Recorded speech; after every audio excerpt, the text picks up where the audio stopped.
La vice-présidente américaine Kamala Harris a atterri à Paris ce 9 novembre matin pour une visite de 5 jours visant à sceller la réconciliation après la grave crise entre Paris et Washington à propos d'un contrat de sous-marins australiens.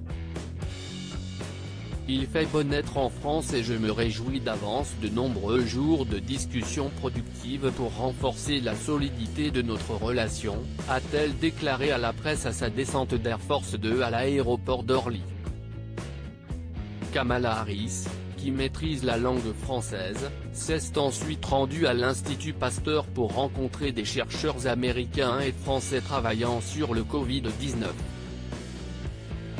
Dans l'Hexagone, la femme politique américaine de 57 ans va tenter de regagner des points, sa popularité étant en forte baisse depuis son arrivée aux côtés de Joe Biden il y a plus d'1 an.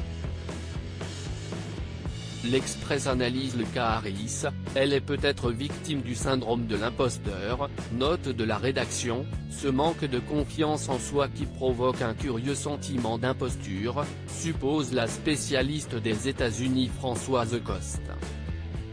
Ce qui expliquerait son rire nerveux et récurrent qui lui est tant reproché. Soyons clairs, poursuit-elle, Harris déçoit, mais c'était prévisible. Car Joe Biden l'a choisi avant tout pour son identité, pas pour ses qualités politiques.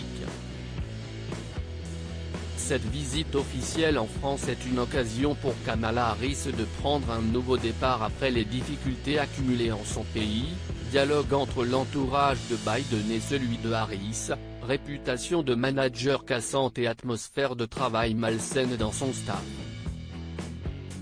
Sans parler de son rire nerveux à chaque malaise ou question difficile dans les médias. Pas mieux pour ternir une réputation.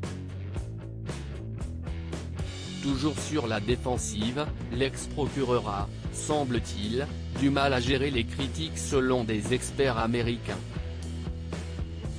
Un déplacement en France bien rempli ce mercredi après-midi, Kamala Harris doit s'entretenir avec Emmanuel Macron de sujets liés à la région Indo-Pacifique, la sécurité européenne ou encore la santé au niveau mondial, selon la Maison-Blanche. Le 11 novembre, jour des vétérans aux États-Unis, Kamala Harris devrait participer aux commémorations de l'Arc de Triomphe pour l'armistice de 1918, qui a mis fin à la Première Guerre mondiale.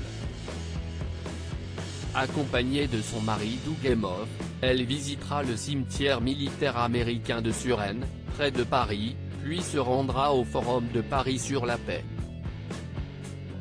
Enfin, vendredi 12, elle prendra part à la conférence internationale sur la Libye et la préparation des élections présidentielles et législatives censées sortir le pays du chaos dans lequel il est plongé depuis la chute en 2011 du régime de Mouammar Kadhafi.